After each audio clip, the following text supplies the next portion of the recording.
Hi, everyone. Welcome to the Winners Showcase for Stop Killer Robots Future 2045 Youth Art Contest. My name is Selena Berry, and I'm the Digital Communications Lead at Stop Killer Robots. So, for those of you who don't know, Stop Killer Robots is an international non-governmental organization of over 270 civil society organizations operating in over 70 countries. Together, we're working to create new international law on killer robots, also known as autonomous weapon systems.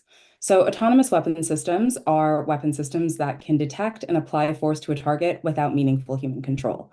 This means that what or who will be attacked, as well as where and when the attack happens, are determined by sensor processing, not by humans.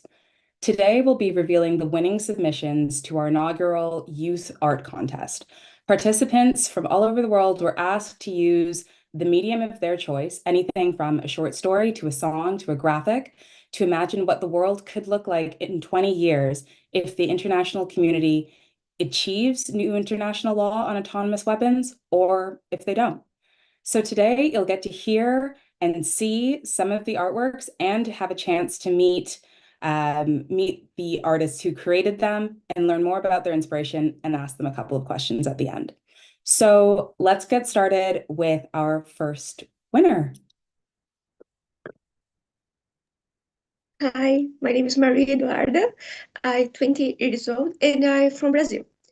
I study international relations in Latin America University, and I found the contest thanks to Evelyn. It's from Zarm, and it's my first contest is my first animation.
That's great. Thank you for sharing Cost of Inaction with us, Maria.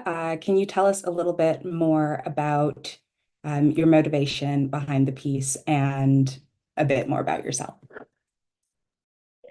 Well, I am a volunteer member of Zarm. Zarm uh, is a uh, sorry. A Zarm group. is a Brazilian action against humanitarian armament, and one of the address we do it's autonomous weapons. In my animation, I want to represent the future if the world does do something about. And the boy on the animation, he's watching TV, and on there's a boy playing with a airplane. Represent the boy life could be if something. So after boy sits is bombed by autonomous weapons, uh, with not different between military areas and innocent civilians. And after that, the boy mods him, and it's a zone in a the boy play. Uh, ensure his desire to be able to play with be play able to play like the boy on the TV.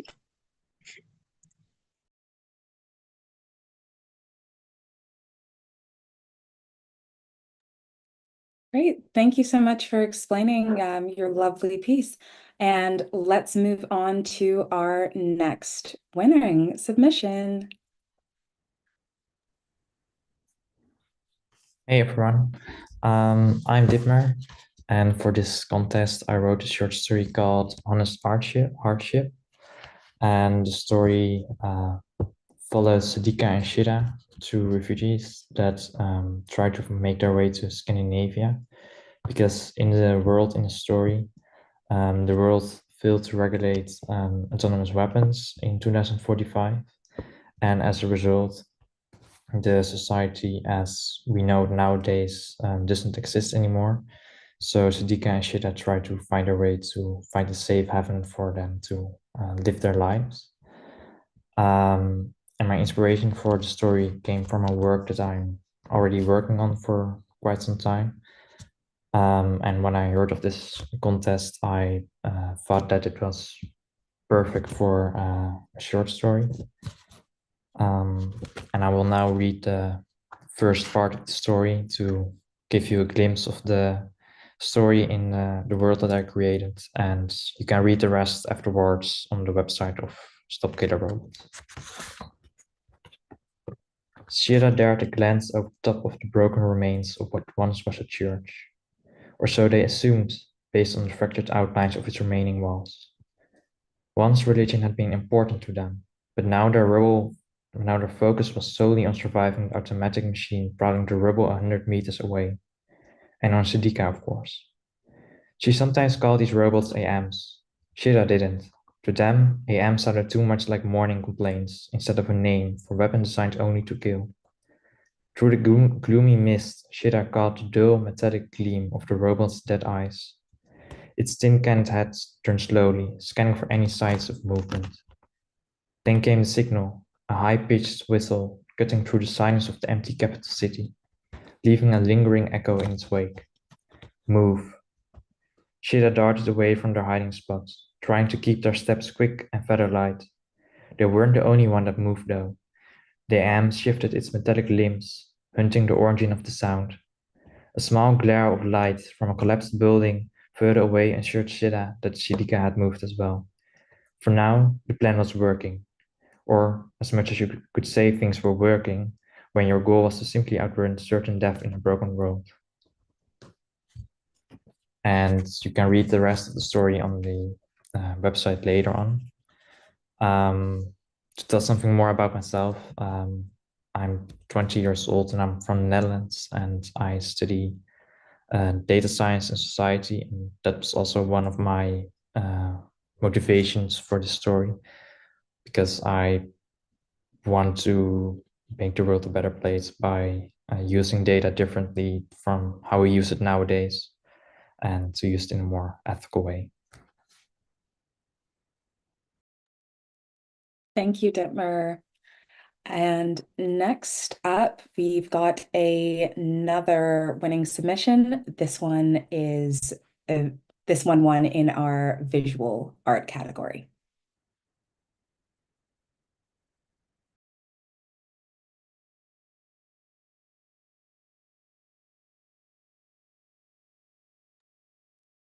Hi everyone, my name's Charlotte Aiken, and I work with Stop Killer Robots. I'm going to be presenting the next piece. I'm not a winner myself, but we just wanted to share this piece from Juliana Mangiamarchi.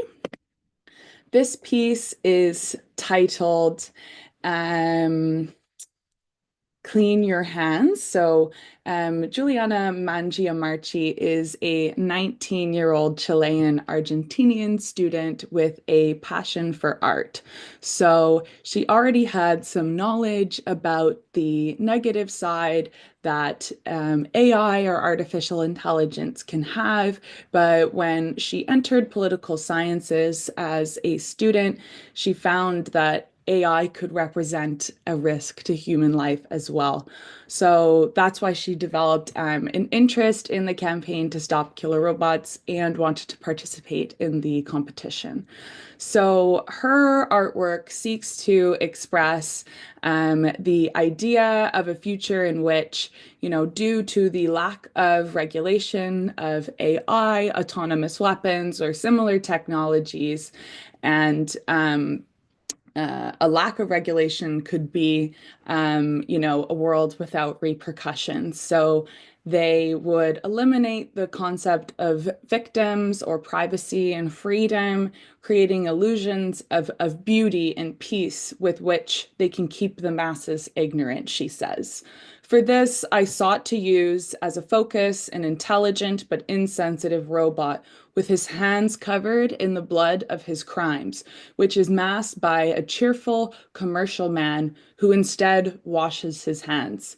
Meanwhile, the background is a series of screens that are shown as simple ways to promote overconsumption, but are actually forms of surveillance. So congratulations, Juliana, for this amazing piece. And again, as others have mentioned, they will be on the Stop Killer Robots website for you to explore at a later date. But congratulations, Juliana.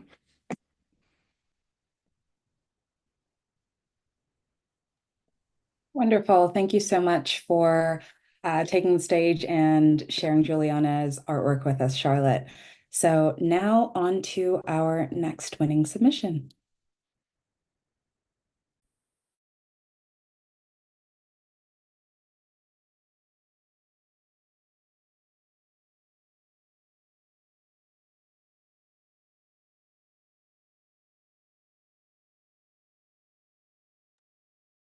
Ganda, are you okay? Yep, it's a bit of a, yeah. Go right ahead. Yeah. Hello. Hi, guys. I'm Skandar. Currently, I'm 17 years old, and I am actually studying in my last year of high school in Chennai, India. And my artwork is titled Finding Solace Among Us. And with regards to the motto and the objective of Future Killer Robots 2045, somewhere along the line, it is natural for humans to have the tendency to take the process of evolution going forward. However, somewhere along the line, we have stopped thinking of evolution as as a natural phenomenon to a more of a, let's say, like a chore, like a pushover. We just kept on just going on with whatever tech developments have been going on, whatever this technological advancements we have been making, and we are sort of stopped to look stop to stand still, to be specific, and look and to comprehend what is going on, to take in. Because back then, if I used to remember back when I was a kid, when I learned that for an inch of sand, it used to take millions of years to form, I realized, why does it take so much? Then, furthermore, as long with regards to the motto of Future Killer Robots, I really wanted to show in in my artwork with the positive impacts that we can have if we really take the time to just sit still or just be still and to comprehend what we are doing. The the advancements in technology per se is not bad. I'm a strong believer in science. However, without any comprehension as to what we are doing and for what benefit for us as humans. So that was my primary objective. And for me, sitting still and to comprehend has been actually one of the more beautiful phenomenons that I as a human can do. And I wanted to show that in my artwork here. So yeah. Thank you so much for your artwork, Skanda, and for sharing that wonderful explanation of your motivations behind it. So last but not least, we've got our final winner, and this is a musical submission. Hello, my name's Paul Connor. I am a musician from Liverpool in the UK. I came across this competition just by browsing the web. As a musician, and especially I study at Liverpool Institute of Performing Arts as well, which is a music university. And with the influx of AI and AI tools, especially in music production, it's given me a lot of nervousness, if you like. So naturally, I'm looking about AI and I'm researching it. I'm trying to think of how it's going to impact me as a musician as I grow up. Like I'm 19 now.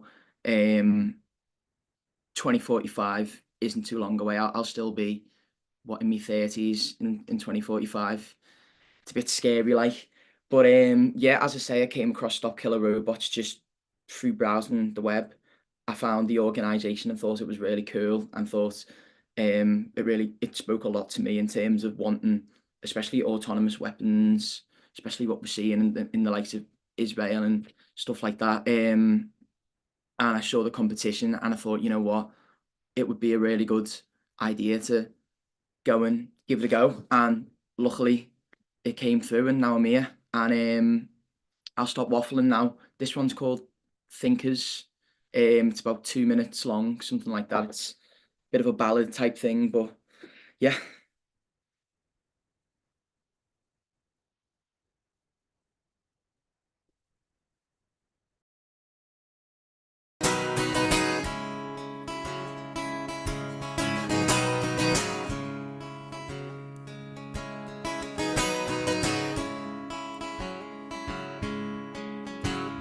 Well, on go the thinkers who think not at all. We'll all go away when machines make the call. Well, on go the thinkers who think not at all. We'll all go away when machines make the call. Oh, makes a person so British and raw. So on go the thinkers who think not at all. Through the arts, through passion, through leisure, through greed, and on through the mountains, bringing towns to the knees. We gaze at its art, we laugh at its memes. For thousands of miles did it quite seem. Amidst all the terror, there's an absence of life. No family to call and the joys suffice. Just stasis of thought, no conscience to face. While an innocent child can so ill back a place. Oh, the harder the pain, the chaos they bring. But on go the thinkers who think not a thing. The masters will see, the masters will pay. And I wish that the thinkers were thinking that day. But on go the thinkers who think not at all. We'll all go away when machines make the call. Well, on go the thinkers who think not at all. We'll all go away when machines make the call.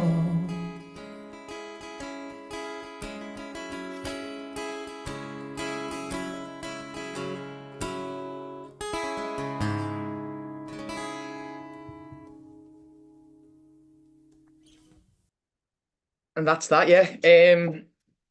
Where to start on this one? So the title and obviously the overlying factor of the song, Thinkers, is supposed to be an ironic thing. So obviously machines don't think, although obviously AI systems can replicate obviously thinking in a way, and as it progresses and as money is through governments and through businesses is imported into like the AI industry all across the board, the kind of the imitation of thinking will obviously get better and better and better. And thinking, as I say, it was more of an ironic thing. It was supposed to kind of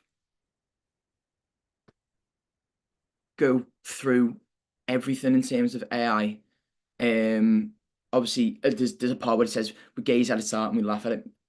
We gaze at its art and we laugh at its memes. Obviously, that's supposed to kind of, obviously on social media, a lot of memes and a lot of art, especially now, especially businesses, even small businesses, large businesses are using AI for art and corporate art and things like that. And then at the same time, autonomous weapons are bombing children and bombing hospitals as we speak.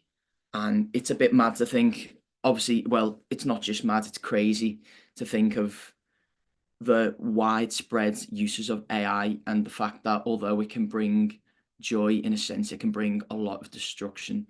I won't go to thinkers who think not at all. We all go away when machines make the call. Obviously, once AI and once the autonomous weapons maybe reach a certain point, theoretically, that could have dire effects on the human population, especially during war. If a potential world war or a potential nuclear war or something like that was to happen in the next 20, 30, 40 years, it would probably be the deadliest war ever to happen. And AI will probably be at the forefront of that rather than actual human soldiers. It'll be fought online and it'll be fought against robots. And the idea of AI having a say on who lives and who dies and what gets destroyed and what doesn't is terrifying. And me, as a music student, obviously I've listened to a couple of the competition winners here who are studying like data science and stuff like that, and actually I've got a lot more involvement in the likes of Stop Killer Robots. As I say, I'm just a musician, like, but it really scares me essentially. And when I came across, as I say, when I came across Stop Killer Robots, it really spoke to me as well. And I'm really happy that I went in for it. I'm very happy I wrote the song, and I'm delighted that I won this part of the competition. But yeah, I'll stop talking now, but thank you very much. Yeah, that was my song. Thank you so much, Paul, and thank you to all of our winners. Just to let you all know, the love is streaming in on our YouTube Live. So many comments congratulating you all, giving you thumbs up for all the brilliant creative work that you've done. So just a reminder to our audience, we're going to go into the question section now. So if you've got a burning question for any or all of the winners, just pop it in the chat and we'll make sure to ask them. So now we're just going to go over to a couple of questions that we have for you. So I'll start with the first one and then I'll go through each one of the winners and you can share your response. So our first question is, how do you use your creativity to express yourself and your ideas? So let's start with Maria Eduarda. Well, I think I like to express my art mainly issues here like human rights and international human rights. In addition to draw digitally, I make animations and I also paint canvas. I am from design, so I have so much knowledge about human rights and design animation. Thank you. And Dittmer, would you like to answer next? Yeah, so I use my creativity to combine my interest in society with stories, both written in short story, as I just showed, but also with friends in other formats, such as comic formats. And yeah, I try to raise some awareness that way. Wonderful. And Skanda, how do you use your creativity to express yourself and your ideas? So for me, the scene in India is pretty vibrant. So the moment you go anywhere or you go down the lane or down the small streets, you find like these small specks of moments. Is the real life, I would say, the reality of the world around us is the best source of creativity for me. Personally speaking, when thinking about when to create, especially since I do a lot of paintings and artworks, for me personally, I feel if you have to be involved in any creative act, I think commitment is a very essential part of it. And creating those little thumbnail sketches, jotting down every single idea, that is key, I believe. Jotting down those ideas, it's not necessary that it be perfect, but the fact that you're committing to that idea itself, I think that is very key for me. And I have no boundaries as to what expressions or what social themes I would like to cover. I want to have open limits, and I don't want to be limited or barred by any specific such themes. And yeah. Wonderful. And Paul, what about you? Well, as I said before, I'm a musician by trade, so I'm a singer-songwriter. So a lot of my ideas and creativity comes through music making and songwriting and singing. I sing a lot in bars and restaurants and at open mics and stuff like that. So, in terms of what I've influenced, though, I'm influenced by many things. Obviously, stuff like AI is something that I like to write about. I'm very intrigued in politics as well, especially local politics from where I'm from, as a massive influence in music. God, as I said, what Skanda says is kind of encapsulates myself as well. I can go down the street and it can be something stupid, it can be something small, but it'll spark some sort of seed in my head, and I'll be like, well, that could influence. I could see a fly on the floor or something, like just as a wild example, I could see a bug on the floor and think the the sh- the the sheer the size of the bug. Sorry, I'm waffling a little bit, but like I could, as I say, I could see a bug on the floor, and it could be like the how tiny the bug is compared to the rest of the world, and I feel like that could also tie in with humans and humans' influence on the likes of politics and government and stuff like that. But it can be anything. It's not just politics. It can be anything from me own hobbies like sport. I'm a massive like football or soccer fan. Um, but yeah, but it usually always comes out on my guitar and me vocals and combine them together and performing. Brilliant answers all.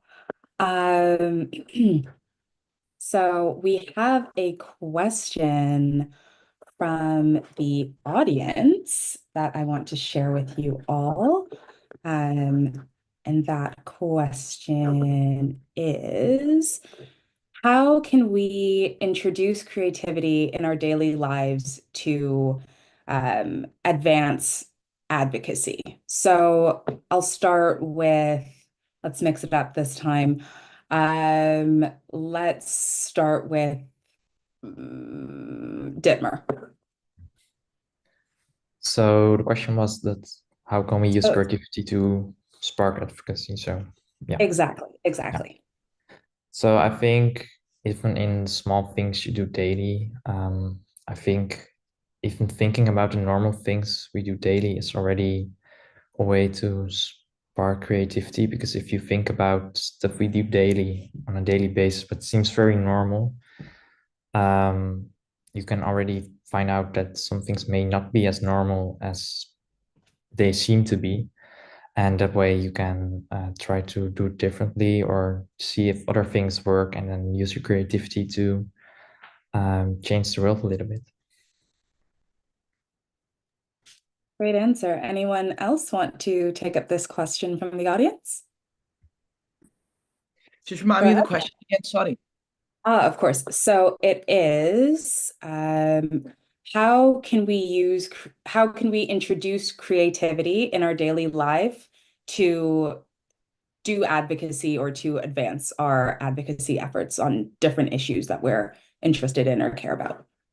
I guess, in my personal opinion, when I'm writing something that I believe a lot in, I'll write and write and write and write and write. And as I say, that usually comes in my music, and I will then spread it everywhere and say, especially on social media, there was a song that I wrote recently that was to do with the government, and especially in the UK at the minute, with broken promises. Well, that's a whole rabbit hole that I haven't got time to go down, but it was called Doing the Same, and I went on TikTok and I went on Instagram and I went on different websites and shared it with my friends and was like, this is a song about what's currently going on in our situation.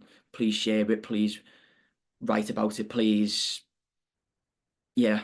But yeah, just have the belief in yourself to go out and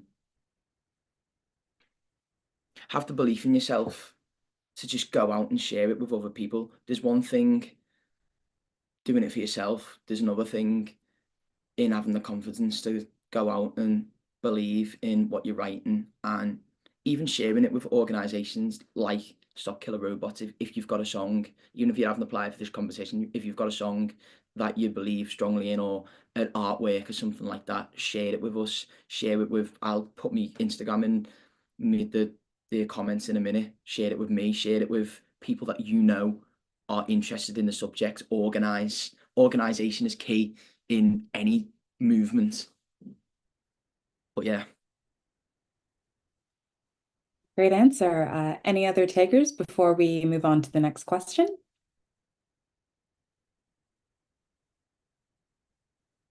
Okay, no worries. So we've got our next question here, which is, as a young person, how do you take action on issues that are important to you?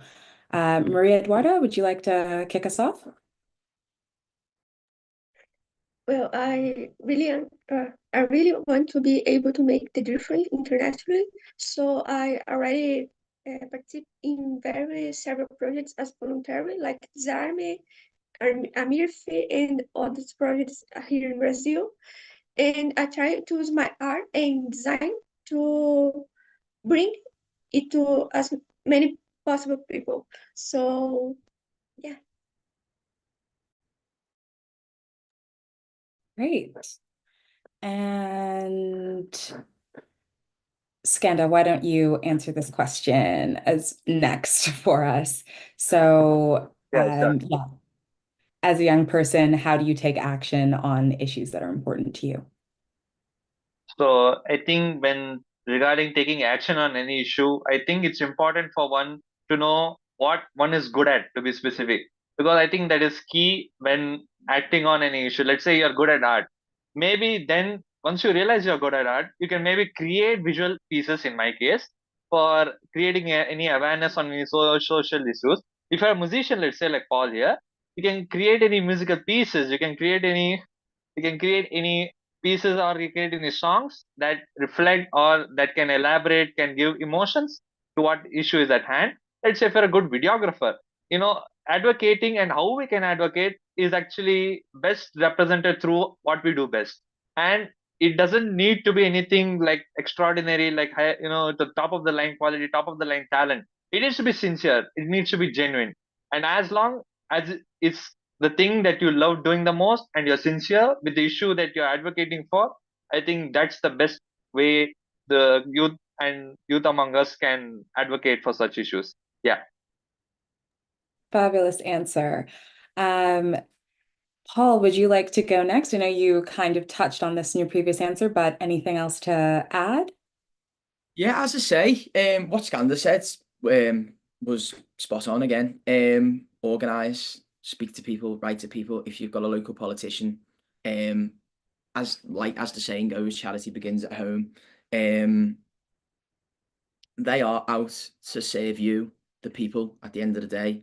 And I feel like a lot of people don't realise that they can just write to the local member of parliament or politician or whatever is in your particular country, because at the end of the day, as I say, they are there to serve you.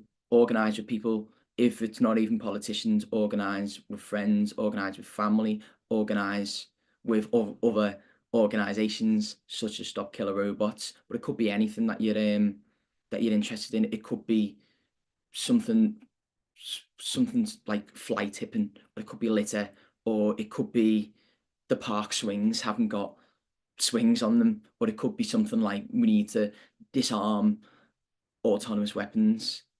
As long as you speak out and speak with people like-minded with you, and to not listen to people who don't agree with you. Obviously listen to their opinions, but don't let other people shoot you down, is one of the main things that I personally have to listen to myself with a little bit more. But self-belief and organisation will probably be my main points, yeah. Great, thank you. And Dittmer, how would you answer the question? I think already many great answers have been given. In addition to that, I'd say that even if you think that your topic or your interest or the thing that you want to take action in isn't important enough, to talk to people, because I think if you talk to people, you'll find out that maybe you're not so alone in those topics, because there are always people that think similarly as you. You just need to find the courage to speak out and find them. Wonderful answers all. So another question from us at Stop Killer Robots. So we know young people have an important role to play in the promotion of disarmament as a method to protect people from harm and to build safer and more peaceful societies. In the context of killer robots and automated harm, why do you think it's important for youth to be included and involved in discussions about their regulation? So let me see. Who wants to go first to answer this one? I can go first if that's okay. Perfect. Thank you, Dittmer. So I think that for youth to be, the reason that youth has to be involved is because youth is also going to be the generation that has to live with the consequences of the actions that we take now the longest. So by including them, you also have their opinion on the matter.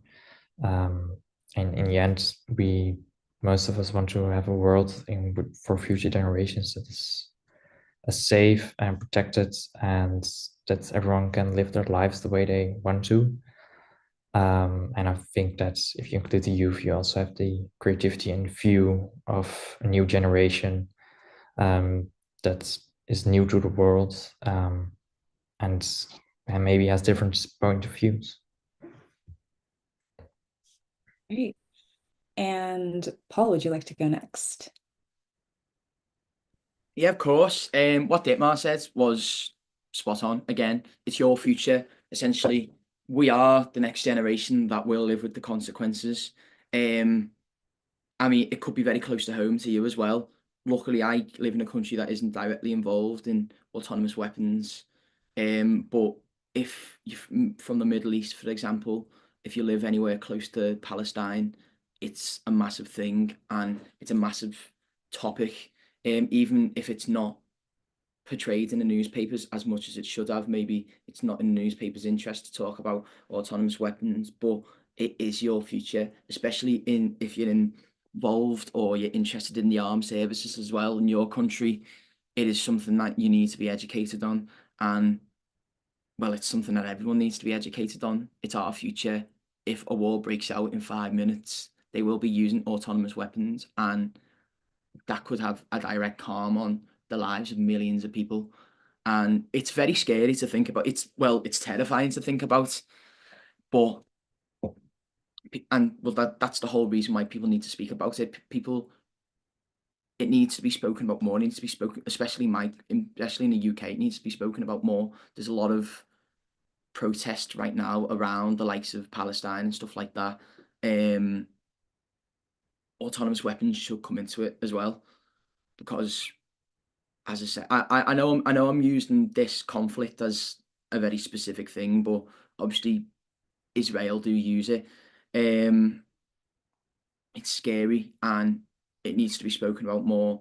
And yeah, it's your future, so we will live with the consequences. So we need to have a say.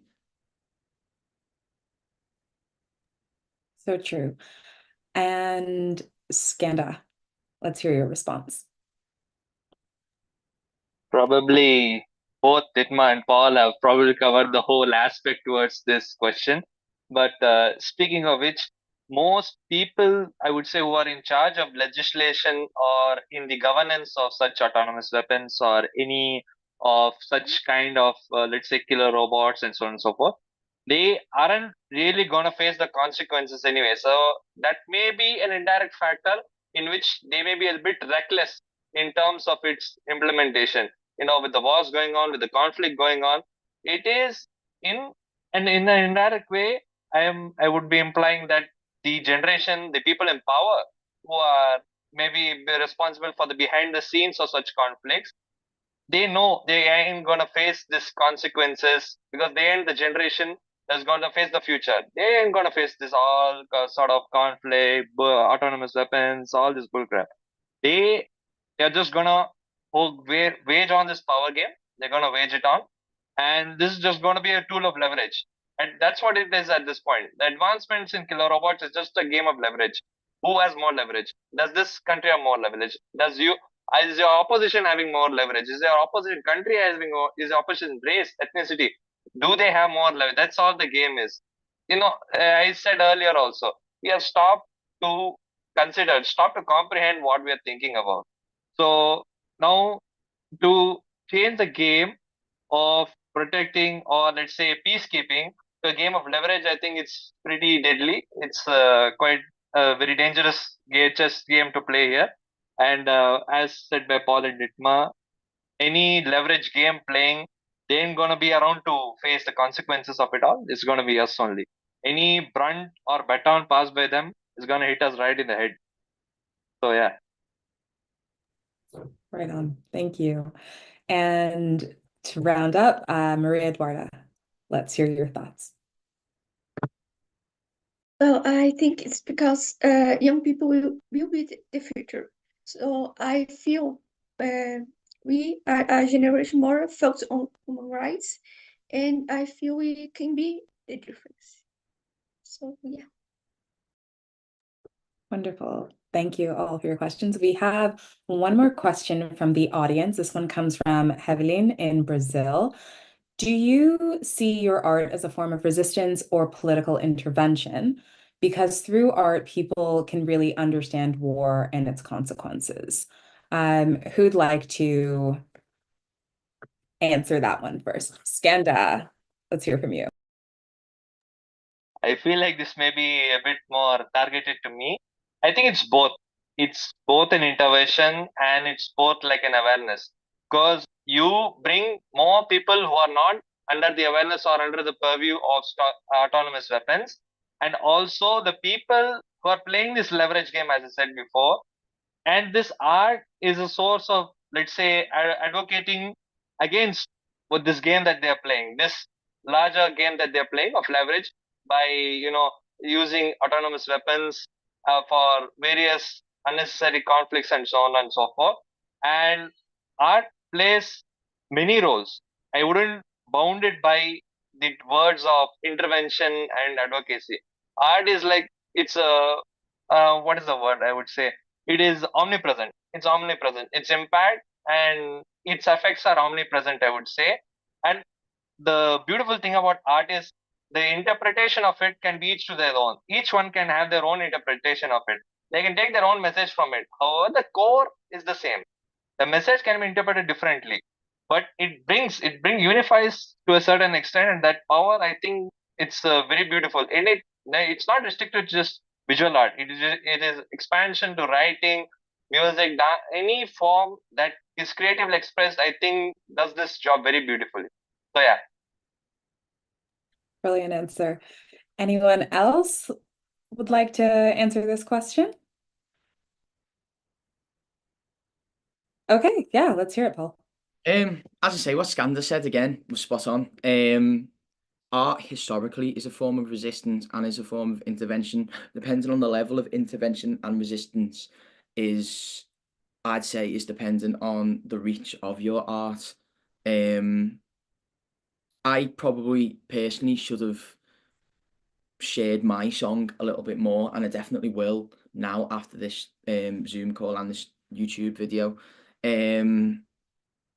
Yeah, I think it all depends on the appeal that you give to it and the amount that you share it, and that it can grow as a level of resistance. But what Skander said, art takes many forms, and art historically is resistance.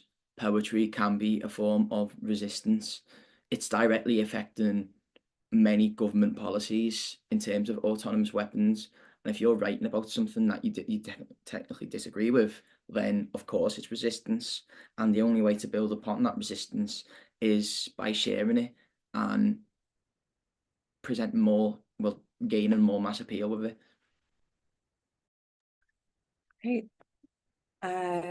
Any other takers for this question? So Okay.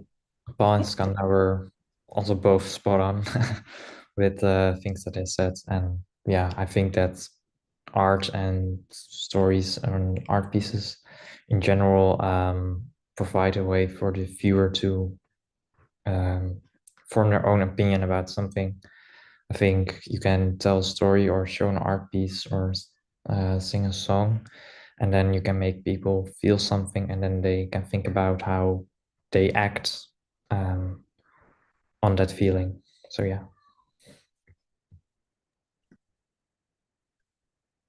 Wonderful. Thank you so much, everyone, for all of your thoughtful questions, for your beautiful art, and for taking taking an interest in autonomous weapons if you didn't, especially if you didn't have one before or didn't know about them before, and for channeling your creativity into creating something that can help draw other people into this issue, and that, well, as we just discussed, can be a form of resistance, can help show the international community that we need to make a change. We need a treaty on autonomous weapons. We need to protect people from automated harm. So a huge thank you to all of you for your work and for your participation in today's Winner Showcase. Thank you also to the audience who's tuned in from Colombia, Hungary, Italy, Brazil, Portugal, the UK, Canada, India, and more. Thank you so much for coming to listen to our Future 2045 winners, getting to see the artworks and learning a bit more about them and their creative processes.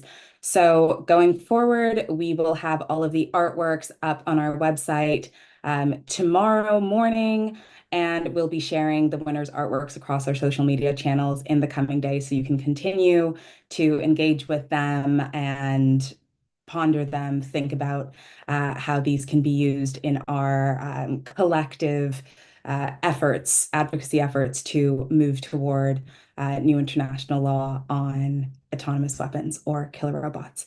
So with that, I will close the meeting. Thank you so much, audience, for joining. Thank you so much, winners. And we hope to hear from you all soon. Keep talking about autonomous weapons.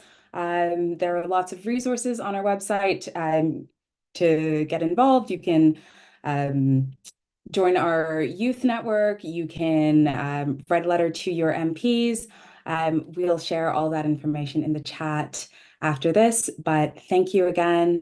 Have a great day.